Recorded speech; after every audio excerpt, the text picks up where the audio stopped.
Hello viewers, welcome to my channel. ಇವತ್ತು ನಾನು ಮಾಡ್ತಾ ಇರೋ ರೆಸಿಪಿ ಬಾರ್ಲಿ ಸೂಪ್. ಏನಿದು ಹೊಸ ಬಾರ್ಲಿ ಸೂಪ್ ಹೇಳ್ತಿದ್ದಾಳೆ ಅಂತ ಯೋಚನೆ ಮಾಡ್ತಾ ಇದ್ದೀರಾ? ಹೌದು, ಇವತ್ತು ನಾನು ಬಾರ್ಲಿಯಿಂದ ಒಂದು ಸೂಪನ್ನು ಮಾಡೋದನ್ನು ತೋರಿಸ್ತಾ ಇದ್ದೀನಿ.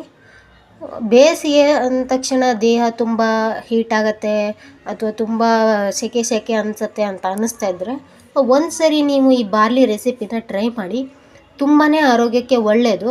ಬೇಕಾಗಿರೋ ಇಂಗ್ರೀಡಿಯೆಂಟ್ಸನ್ನು ನೋಟ್ ಮಾಡ್ಕೊಳ್ಳಿ. ಮೊದಲಿಗೆ ಇದು ಬಾರ್ಲಿ ಪೌಡರ್, ಇದು ನಿಮಗೆ ಮಾರ್ಕೆಟಲ್ಲಿ ಸಿಗುತ್ತೆ.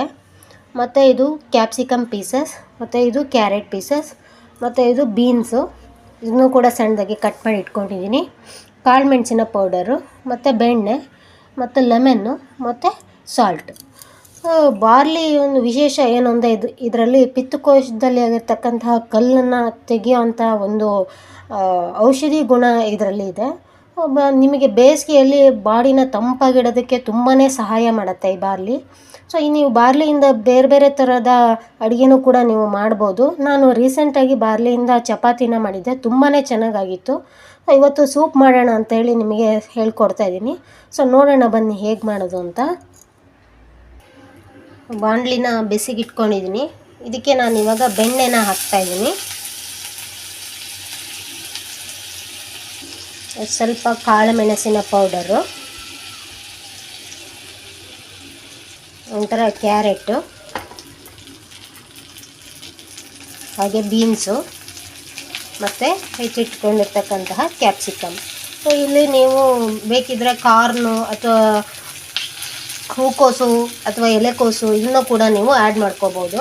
ಸೊ ನಿಮಗೆ ಯಾವ ತರಕಾರಿ ಇಷ್ಟ ಆಗುತ್ತೋ ಅದನ್ನು ಹಾಕ್ಕೊಳ್ಳಿ. ನಾನು ಇಲ್ಲಿ ಬೀನ್ಸು ಮತ್ತು ಕ್ಯಾರೆಟು ಮತ್ತು ಕ್ಯಾಪ್ಸಿಕಮನ್ನು ಹಾಕ್ತಾಯಿದ್ದೀನಿ. ಸ್ವಲ್ಪ ಇದನ್ನು ಈ ರೀತಿ ಬಾಡಿಸ್ಕೋಬೇಕು. ಹಾಗೆಯೇ ಉಪ್ಪನ್ನು ಕೂಡ ಹಾಕ್ತಾಯಿದ್ದೀನಿ.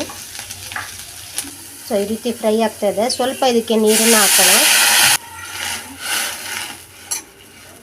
ಒಂದು 5 ನಿಮಿಷ ಇದನ್ನು ಮುಚ್ಚಿ ಬೇಯಿಸಬೇಕು. ಮತ್ತು ಈ ಬಾರ್ಲಿ ಪೌಡ್ರ್ ಏನಿತ್ತು ಇದಕ್ಕೆ ಸ್ವಲ್ಪ ನೀರನ್ನು ಹಾಕಿ ಕರ್ಕೊಳ್ತಾ ಇದ್ದೀನಿ. ರೀತಿ ನೀರನ್ನು ಹಾಕಿ ಮಿಕ್ಸ್ ಮಾಡ್ಕೊಳ್ಬೇಕು. ಮತ್ತು ನಿಮಗೆ ಮಾರ್ಕೆಟಲ್ಲಿ ಬಾರ್ಲಿ ಸೀಡ್ಸ್ ಕೂಡ ಸಿಗುತ್ತೆ. ಅದನ್ನು ತಂದರೆ ನೀವು ಸ್ವಲ್ಪ ನೈಟೇ ನೆನೆಸಿ ಅದನ್ನು ಮಾರ್ನಿಂಗು ರುಬ್ಬಬೇಕಾಗತ್ತೆ. ಸ್ವಲ್ಪ ಲಾಂಗ್ ಪ್ರೋಸೆಸ್ ತೊಗೊಳ್ಳೋದ್ರಿಂದ ನಾನು ರೆಡಿ ಪೌಡ್ರನ್ನೇ ಯೂಸ್ ಮಾಡಿದ್ದೀನಿ ಇಲ್ಲಿ. ಸೊ ನಿಮಗೆ ಮಾರ್ಕೆಟಲ್ಲಿ ರೆಡಿ ಬಾರ್ಲಿ ಪೌಡ್ರ್ ಕೂಡ ನಿಮಗೆ ಅವೈಲೇಬಲ್ ಇದೆ. ಸೊ ಈ ರೀತಿ ತರಕಾರಿಗಳು ಸ್ವಲ್ಪ ಬೇಯಬೇಕು. ಸರಿ, ನಾನು ಸ್ವಲ್ಪ ಬೇಯಲಿ. ಇದು ಆಗಿದೆ. ಇದು ತುಂಬ ಕೂಡ ಬೇಯಬಾರ್ದು, ಚೆನ್ನಾಗಿರೋದಿಲ್ಲ. ಸ್ವಲ್ಪ ಕ್ರಂಚಿಯಾಗಿ ಮಧ್ಯ ಬಾಯಲ್ಲಿ ಸಿಗ್ತಾಯಿದ್ರೆ ತುಂಬಾ ಚೆನ್ನಾಗಿರುತ್ತೆ.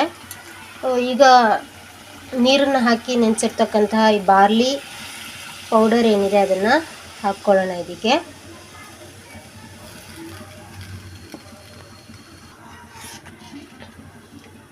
ನೀವು ತಿಕ್ನೆಸ್ಸನ್ನು ನೋಡಿಕೊಂಡು ನೀರನ್ನು ಆ್ಯಡ್ ಮಾಡ್ಕೋಬೇಕು. ತುಂಬ ದಪ್ಪ ಬೇಕು ಅಂತ ಇದ್ದರೆ ಸ್ವಲ್ಪ ನೀರನ್ನ ಕಡಿಮೆ ಹಾಕ್ಕೊಳ್ಳಿ.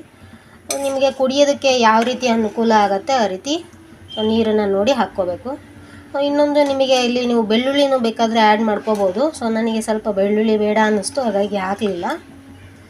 ಬಾರ್ಲಿ ಬೇಸಿಗೆಯಲ್ಲಿ ನೀವು ಯಾವುದೇ ರೆಸಿಪಿಗೆ ಬಾರ್ಲಿನ ಯೂಸ್ ಮಾಡೋದ್ರಿಂದ ತುಂಬಾ ಉಪಯೋಗ ಇದೆ ಅದರಲ್ಲಿ. ಸೊ ದೇಹನ ತಂಪಾಗಿ ಇಡುತ್ತೆ, ಹಾಗೂ ಅನೇಕ ಔಷಧೀಯ ಗುಣಗಳು ಕೂಡ ಅದರಲ್ಲಿದೆ. ಸಣ್ಣ ಮಕ್ಕಳಿಗಂತೂ ತುಂಬಾ ಒಳ್ಳೆಯದು ಬಾರ್ಲಿ. ನೋಡ್ತಾ ಇದ್ದೀರಲ್ಲ.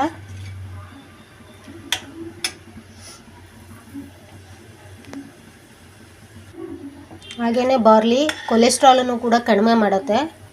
ನೀವು ಡೈಲಿ ಉಪಯೋಗಿಸ್ತಕ್ಕಂತಹ ಯಾವುದೇ ರೆಸಿಪಿ ಆಗಿರ್ಬೋದು, ಚಪಾತಿ, ದೋಸೆ ಅಥವಾ ಈ ರೀತಿ ಸೂಪು, ಯಾವುದ್ರಲ್ಲಾದರೂ ನೀವು 1 ಚಮಚ ಬಾರ್ಲಿ ಪುಡಿನ ಯೂಸ್ ಮಾಡೋದ್ರಿಂದ ಸೊ ಅನೇಕ ಲಾಭ ಇದೆ ಅದರಲ್ಲಿ. ಸಣ್ಣ ಮಕ್ಕಳಿಂದ ದೊಡ್ಡವರು ಕೂಡ ತಿನ್ನಬಹುದು. ಮಳೆಗಾಲದಲ್ಲಿ ಈ ರೀತಿ ಬಿಸಿಯಾಗಿ ಸೂಪನ್ನು ಕುಡಿತಾ ಇದ್ದರೆ ತುಂಬಾ ಚೆನ್ನಾಗಿರುತ್ತೆ. ಬೇಸಿಗೆಗಂತೂ ಹೇಳಿ ಮಾಡಿಸಿದ ರೆಸಿಪಿ ಇದು, ದೇಹನ ತಂಪಾಗಿಡೋದಕ್ಕೆ. ಆಗಿದೆ ಈಗ ನೋಡಿ, ಈ ರೀತಿ ಕುದಿ ಬರ್ತಾ ಇದೆ ಸೈಡಿಂದ. ಸೊ ತಿಕ್ನೆಸ್ಸನ್ನು ನೋಡ್ಕೊಳ್ಳಿ, ಬೇಕಿದ್ದರೆ ಸ್ವಲ್ಪ ನೀರನ್ನು ಆ್ಯಡ್ ಮಾಡ್ಕೊಬೋದು. ನಾನೀಗ ಕರೆಕ್ಟಾಗಿ ಹಾಕಿದ್ದೀನಿ.